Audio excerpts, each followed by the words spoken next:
Hey guys, welcome to my channel. আমি বড় যারা এখন আমরা কথা বলবো হচ্ছে এসভিএফ, চরকি, আলফাই এদের মোস্ট বিগেস্ট কোলাবোরেশন রিসেন্ট টাইমসে। তারা তাদের পক্ষ থেকে এই পোস্টটা দিয়ে জানিয়ে দিয়েছে, মহেন্দ্র সোনি এটা দিয়ে দিয়েছে, জানিয়ে দিয়েছে। তার সঙ্গে সঙ্গে মহেন্দ্র সোনি মানে আমাদের এপার বাংলার মহেন্দ্র সোনি, আমাদের এসভিএফ, তারা কিন্তু জানিয়ে দিয়েছে। শাহরিয়া শাকিল সেটাকে ট্যাগও করেছে। সে লিখেছে, শুরু হোক আবার, কি বলেন ভাই? শাহরিয়া শাকিল, শাকিব খান, তাদের দুজনকে ট্যাগ করা হয়েছে। এবং এদিকে তোমার হিমেল আশরাফও রয়েছে। হিমেল আশরাফ, শাহরিয়া শাকিল এবং এই ভদ্রলোককে আমি ঠিক চিনি না, সম্ভবত অন্য কেউ হবেন। তবে মহেন্দ্র সোনি এটা দিয়েছে, তো বোঝাই যাচ্ছে সেটা পরের বছর ঈদের ঘোষণা প্রায় বলা চলে। এবং আমি বলেছিলাম যে শাকিব খানের টাইম লাইনে তুফান 2 নেই। কেন নেই আমি জানি না, কারণ দেখো সামনের বছর দুটো ছবি যদি হিসাব মতো দেখতে পাওয়া যায়, একটা মেহেদী হাসান হৃদয়ের সাথে আর একটা হিমেল আশরাফের সাথে হয়ে গেল। এবং এই হিমেল আশরাফই কিন্তু শাকিব খানকে কেন্দ্র করে উল্টোপাল্টা মন্তব্য করলেন। কিন্তু আমি জানি না কেন হিমেল আশরাফের প্রতি এত আস্থা কিছু মানুষের রয়েছে। আমার ব্যক্তিগত পরিসরে খুব একটা নেই, কারণ উনি খুব একটা ভালো ছবি বানাননি। প্রিয়তম ছবিটা তো খুব একটা ভালো ছবি নয়, এটা খুব সত্যি কথা। লাস্ট 30 মিনিটস ভালো হয়ে গেলেই কিন্তু গোটা সিনেমাটা ভালো হয়ে যায় না। তো যাই হোক, শাকিব খান বিশ্বাস করছেন নিশ্চয়ই ভালো গল্প পেয়েছেন। শাকিব খানের প্রতি আমার কোনো দ্বিধাদ্বন্দ্ব নেই। আমার বিশ্বাসযোগ্য একটা ব্যাপার রয়েছে। এবং এসভিএফ, চরকি, আলফা আই বলে আমার আরও একটা বিশ্বাসযোগ্য জায়গা রয়েছে, কারণ এই প্রোডাকশন হাউসটা প্রচণ্ড সিনসিয়ার প্রোডাকশন হাউস, প্রচণ্ড বিগেস্ট প্রোডাকশন হাউস, বুঝে শুনে কাজ করেন। শাকিব খান আর প্রোডাকশন হাউস বাদ দিয়ে আমি আর কাউকে অন্তত ভরসা করছি না এই ছবিটার ক্ষেত্রে। অনেকেই মনে করছেন দিস এ লাভ স্টোরি। তো দেখা যাক কেমন হয় ছবিটা। আশা রাখা যায় খুবই ভালো একটা ছবি হবে। শাকিব খান লাভ স্টোরি করবেন, আবার এমনটা না কেউ বলে দেন, কারণ শাকিব খান তো নিজেই লিখেছেন রকস্টার। এই ঈদে গ্যাংস্টার নয়, রকস্টার হয়ে এসেছি। তো গ্যাংস্টার হতে নয়, এই কথাটা উনি লিখেছেন। তো সেক্ষেত্রে আমি একটাই কথা বলবো যে মানুষ তো শুধু শাকিব খানকে গ্যাংস্টার ছাড়া আর অন্য কোনো চরিত্রে মেনেই নিচ্ছে না। মানে সেই একটা লাড়ে লাপ্পা কমার্শিয়াল ছবি না হলে শাকিব খানকে ঠিক পছন্দ নয়, এরকম একটা ব্যাপার কিন্তু মানুষের দেখতে পাওয়া যাচ্ছে। আবার বেশি রোম্যান্টিক ছবি হয়ে গেলেও মুশকিল, কারণ রসত রোম্যান্টিক ছবি। তারপরেও দেখতে পাচ্ছি কিছু লোকের একটা আহ, কি বলবো, একটা হতাশা রয়েছে। যাই হোক, আমি ব্যক্তিগত পরিসরে হিমেল আশরাফকে অসাধারণ কোনো ডিরেক্টর বলে মনে করি না।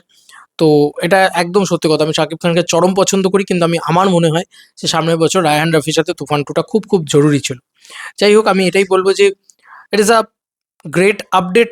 আমার জন্য নয়, আমার জন্য এটুকুই বলবো যে আমার জন্য ডিরেক্টরটা গ্রেট নয়, প্রোডাকশনের সাথে শাকিব খান আবার যে কোলাবরেট করছে, এসভিএফ, চরকি, আলফাই এবং শাকিব খান, এই কম্বিনেশনটা আবার হচ্ছে প্রডিউসার অ্যাক্টরের কোলাবরেশনটা দেখার জন্য। এবং যেহেতু শাকিব খান রয়েছে, তাই একটা ভরসা কোথাও গিয়ে আমার মনে কাজ করছে যে ছবিটা অ্যাটলিস্ট একটা দেখে নেওয়ার মতন ছবি হবে হয়তো।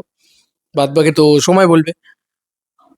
এই ছবিটার সাইন ইন কমপ্লিট, এটা তো পরিষ্কার হয়ে যাচ্ছে। কিছু কিছু জিনিসে আমার এক্সপেকটেশন থাকলো, যেটা হয়তো ভালো হতে পারে, যেটা প্রিয়তমার ক্ষেত্রে হয়নি। সেটা হচ্ছে প্রোডাকশন বাজেট ছিল না, 2.5 কোটি টাকার ছবি ছিল, দেখতে লুক অ্যান্ড ফিল ওয়াইজ খুব আহামরি লাগেনি। এবার সেটা লাগতে পারে, কারণ এবারে এসভিএফ স্বয়ং নিজেরা রয়েছেন। এসভিএফ, চরকি, আলফাই বড় প্রোডাকশন হাউস, তো এরা মোটামুটি 6 থেকে 8 কোটি টাকা মিনিমাম বিনিয়োগ তো করবেনই করবেন, মেগাস্টার শাকিব খানের ছবি বলে কথা। এবং যেহেতু মেগাস্টার শাকিব খান এদেরকে ভালো রকম পয়সা মানে এনে দিয়েছে, তাই এদের শাকিব খানের পিছনে তো বিনিয়োগ করবেনই করবেন। আর হিমেল আশরাফ তো নিজে পোস্ট করে জানিয়ে দিয়েছেন যেটা একটা প্রেমের ছবি। কিন্তু আমি যেটা আগেও বলেছিলাম, যে শাকিব খান তাদের সাথে কোলাবরেট করে যাদের সাথে হয়তো কন্টেন্ট ভালো লাগে। তো সেক্ষেত্রে হয়তো কন্টেন্টটা খুব স্ট্রং, সে কারণে এরকম একটা পিঠে খাঞ্জার ফোটা মানুষজনের সাথেও আহ, আবারও তিনি ছবি করছেন। কারণ রকস্টার নিয়ে এই হিমেল আশরাফই কিন্তু ওই লেখাটা লিখেছিলেন। যাই হোক, সাকিবিয়ানরা let's celebrate. But am not a big fan of Himel Ashraf, ঠিক আছে? ডিরেক্টর হিসেবে আমি ওনাকে পছন্দ করি না, আমি ওনাকে রেটও দিই না। আমার ওনার ছবির গুণগত মানটা খুব কমা লাগে, খুব চিপ লাগে, খুব ওই বাংলাদেশি দেখতে মনে হয়, যে বাংলাদেশি সিনেমা এরকম একটা দেখছি, এরকম একটা মনে হয়। সেটা কেন হবে? যেটা মেহেদী হাসান হৃদয় দেখে আমার মনে হয়নি ওরে ভাই ওটা বাংলাদেশি সিনেমা মনেই হচ্ছে না, মনে হচ্ছে ভাই বাংলাদেশি সিনেমা ইন্টারন্যাশনাল চলে গেছে। বা আজকে যখন তুফান দেখছি তখন মনে হচ্ছে হ্যাঁ ভাই, বাংলাদেশি সিনেমা কিছু করে দেখিয়েছে। সেই জিনিসটা ফিল পাইনি। এতদিন তো পাইনি। দেখা যাক, দেখা যাক যে পরবর্তীকালে আমরা হিমেল আশরাফের থেকে আদপেও ভালো কিছু পাই কিনা। এবং যদি নাও পাই, শাকিব খান চিরকাল প্রত্যেকটা সিনেমার জন্য আমার কাছে ট্রিট ছিল, আমাদের কাছে স্পেশাল ছিল। সেটা আমি ডেফিনেটলি থাকবে। কেউ ভেবো না যে আমি নেগেটিভিটি করছি ছবিটাকে নিয়ে। ছবিটা অ্যানাউন্সমেন্ট থেকেই আমার যা যা মনে হয়েছে আমি সেটাই বলেছি, অনেস্টলি বলেছি। আমি প্রিন্সের সময় যা বলেছিলাম অনেস্টলি বলেছিলাম, শাকিব খান আমাকে সাপোর্ট করেছিল, আই হোপ আজকেও করবে। এবং যদি নাও করে তাহলে বেপনা কিস্তি করতে পারো, কোনো চাপ নেই। কারণ আমি আমার অন্তরের কথাটাই বলবো, যেটা আমার মনে হয়। কারণ আমি সত্যি বলছি, আমি খুব ইন্ডিভিজুয়াল একটা পার্সন। আমার কিছু যায় আসে না। আমার যেটা বলার, আমার সেটা মনে হয়, আমি সেটাই বলি।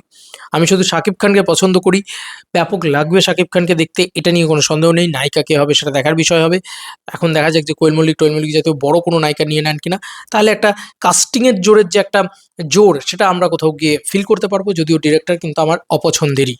কারণ প্রিয়তমা ছবিটা শাকিব খানকে নিয়ে আমার মনে হয়েছে যে লাস্ট 30 মিনিটস ভালো হলেও গোটা সিনেমাটা শাকিব খানকে ভালোভাবে ব্যবহার করতে পারেনি।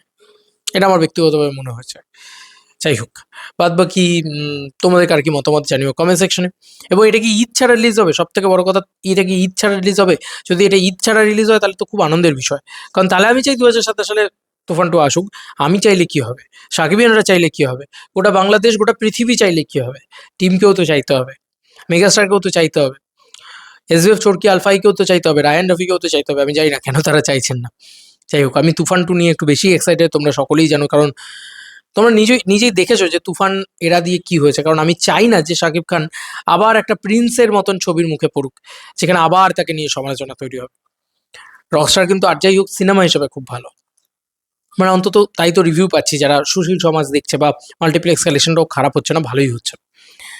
যাই হোক, এই ছিল এখনকার মতো ভিডিও। তোমাদের কার কি মতামত, ভিডিওটাকে নিয়ে জানিও কমেন্ট সেকশনে। চলো বন্ধুরা, নতুন কোনো ভিডিওতে দেখা হবে। বাই।